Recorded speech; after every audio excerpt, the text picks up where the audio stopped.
औज़ुबिल्लाहि मिनश्शैतानिर्रजीम बिस्मिल्लाहिर्रहमानिर्रहीम।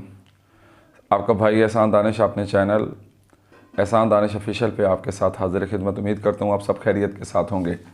आज जिस मौजू पे बात करने के लिए आया हूँ वो मौजूदा जो सूरत हाल चल रही है पाकिस्तान तहरीक इंसाफ की, गवर्नमेंट की और मुल्क की जो मजमूई सूरत हाल है अपोजिशन की, उसके ऊपर आपके साथ बात करने के लिए हाजिर खिदमत हुआ हूँ।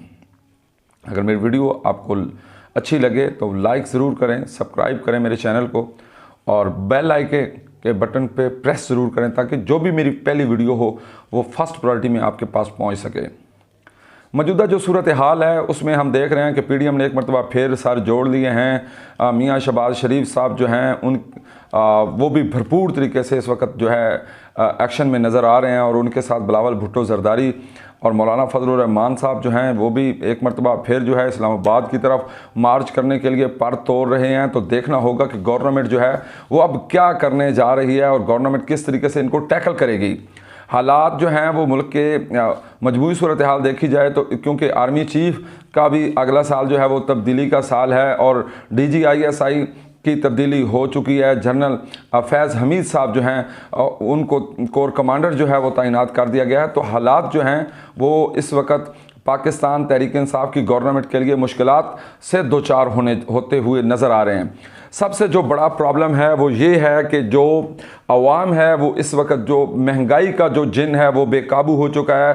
पाकिस्तान के अंदर जो महंगाई है वो तकरीबन 70% जो है वो हालात से बिल्कुल हाथ से निकल चुकी है और जो जिसकी मनमानी होती है वही रेट लगाया जा रहा है। और हुकूमत जो है मैं कहूँगा कि वज़ीर आला पंजाब जो है वज़ीर आला पंजाब उस्मान बुज़दार की गिरफ्त बड़ी कमज़ोर है जिसकी वजह से महंगाई जो है वो आए रोज़ बढ़ती गई। 70 रुपये से चीनी स्टार्ट हुई और 125 रुपये, 110 और 115 और 120 रुपये तक चली गई।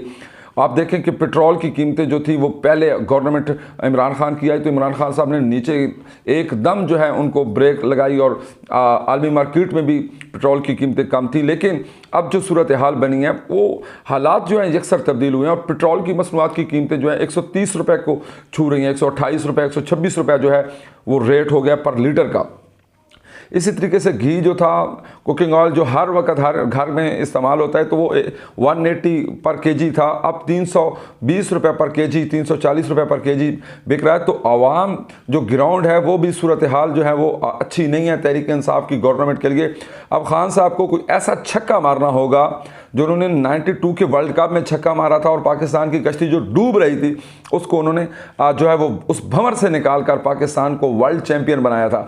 अब देखना ये है अवाम की जो नज़रें थी वो सिर्फ़ और सिर्फ इमरान खान के ऊपर थी और इमरान खान की कायदाना सलाहियतों को लोग मानते हैं, दुनिया इतराफ़ करती है। लेकिन जो मौजूदा पाकिस्तान की सूरत हाल है इसमें खान साहब की जो हुकूमत है वो मुकम्मल तौर पर इस वक्त फंसी हुई है। हालात जो हैं वो हालात बेकाबू होते हुए नज़र आ रहे हैं और पीडीएम जो है वो सिर्फ और सिर्फ क्योंकि अवाम के पास अब कोई रास्ता नहीं बचेगा तो पीडीएम एक मरतबा फिर सर जोड़ रही है। तो पीडीएम के लिए भी मुश्किलात इस वजह से मैं कहूँगा क्योंकि हर जमात चाहेगी कि मेरा उम्मीदवार आगे हलकों में आने वाले इलेक्शन में वो जीते। लेकिन क्योंकि हलका एक होना है, पार्टियां 4 होनी हैं तो फिर भी पीटीआई इनका मुकाबला करने की भरपूर सलाहियत रखती है। लेकिन हालात जो हैं वो मुस्लिम लीग नवाज़ के लिए तब ही बेहतर हो सकते हैं और पीडीएम के लिए तब ही बेहतर हो सकते हैं जब मियाँ नवाज शरीफ साहब अपना बयानिया चेंज करते हैं, अपने बयानिए में नरमी लेकर आते हैं। फ़ौज के ख़िलाफ़ और अदलिया के ख़िलाफ़ जो उनका बयानिया था उसको वो ख़त्म करते हैं तो फिर हालात जो हैं वो मुस्लिम लीग नवाज़ के लिए बेहतरी की तरफ जाएंगे।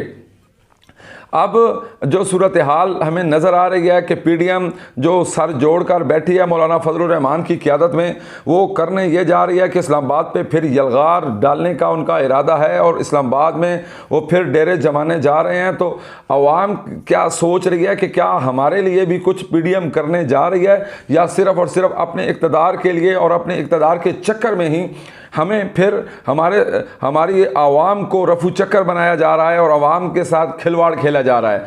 देखते हैं क्या होता है। लेकिन हमारी नए ख्वाहिशात जो हैं वो पाकिस्तान की आवाम की जो ख्वाहिशात हैं वो ये हैं कि पाकिस्तान की जो आवाम है